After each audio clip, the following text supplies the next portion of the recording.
The following is an interview with the President of Russia, Vladimir Putin, shot February 6, 2024 at about 7 p.m. in the building behind us, which is, of course, the Kremlin. The interview, as you will see if you watch it, is primarily about the war in progress, the war in Ukraine, how it started, what's happening, and most pressingly, how it might end. One note before you watch. At the beginning of the interview, we asked the most obvious question, which is, why did you do this? Did you feel a threat, an imminent physical threat? And that's your justification. And the answer we got shocked us. Putin went on for a very long time, probably half an hour, about the history of Russia going back to the 8th century. And honestly, we thought this was a filibustering technique and found it annoying and interrupted him several times. And he responded he was annoyed by the interruption. But we concluded in the end, for what it's worth, that it was not a filibustering technique. There was no time limit on the interview. We ended it after more than 2 hours. Instead, what you're about to see seemed to us sincere, whether you agree with it or not. Vladimir Putin believes that Russia has a historic claim to parts of Western Ukraine. So our opinion would be to view it in that light, as a sincere expression of what he thinks. And with that, here it is. Mr. President, thank you. On February 22nd, 2022, you addressed your country in a nationwide address when the conflict in Ukraine started.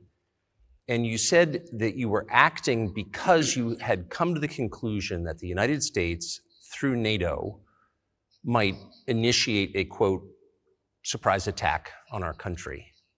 And to American ears, that sounds paranoid. Tell us why you believe the United States might strike Russia out of the blue. How did you conclude that? It's not that America, the United States, was going to launch a surprise strike on Russia. I didn't say that. Are we having a talk show or a serious conversation? Here's the quote. Thank you. It's a formidable, serious talk. Because your basic education is in history, as far as I understand. Yes.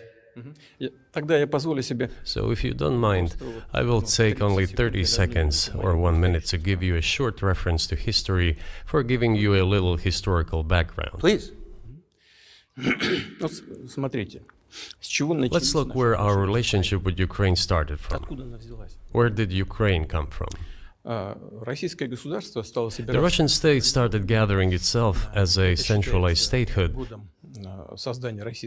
and it is considered to be the year of the establishment of the Russian state in 862, when the townspeople of Novgorod invited a Varangian prince. Προς στιγμή, παιδιά, δεν έχει υπότιτλους, ζητώ συγγνώμη. Είναι όπως μεταδίδεται αυτή τη στιγμή, τώρα είναι ζωντανά η μετάδοση. Προσπαθώ και κάνω εργασίες για να μπορέσω να βάλω και υπότιτλους σε λίγο. There is a memorial dedicated to the 1000th anniversary of the country.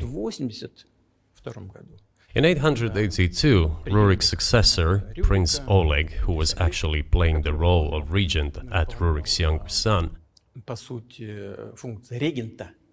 because Rurik had died by that time, came to Kiev.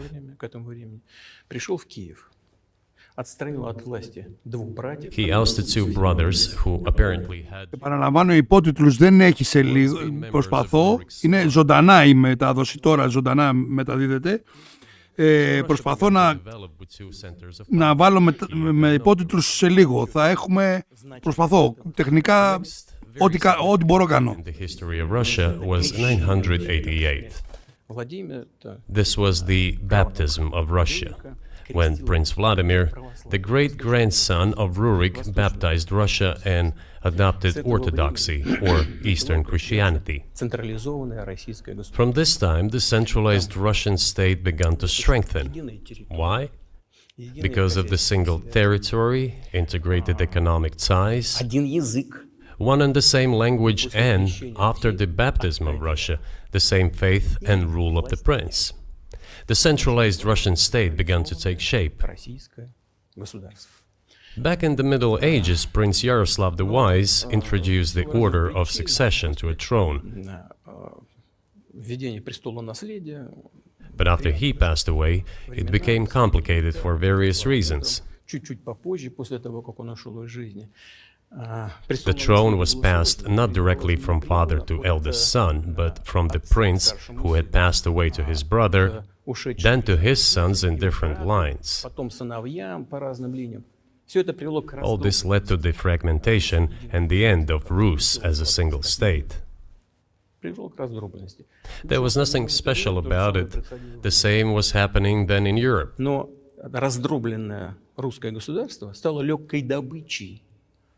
But the fragmented Russian state became an easy prey to the empire created earlier by Genghis Khan. His successors, namely Batu Khan, came to Rus, plundered and ruined nearly all the cities. The southern part, including Kiev, by the way, and some other cities, simply lost independence, while northern cities preserved some of their sovereignty. They had to pay tribute to the horde, but they managed to preserve some part of their sovereignty. And then a unified Russian state began to take shape with its center in Moscow. The southern part of Russian lands, including Kiev, began to gradually gravitate towards another magnet, the center that was emerging in Europe. This was the Grand Duchy of Lithuania.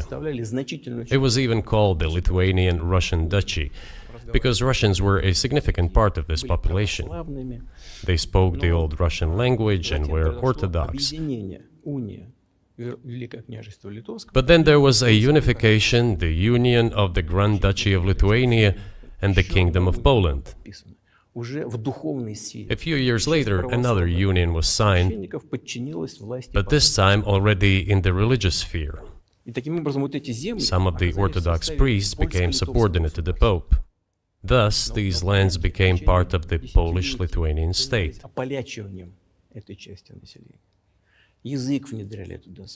During decades, the Poles were engaged in Polonization of this part of the population. They introduced their language there, tried to entrench the idea that this population was not exactly Russians, that because they lived on the fringe, they were Ukrainians. Originally, the word Ukrainian meant that a person was living on the outskirts of the state.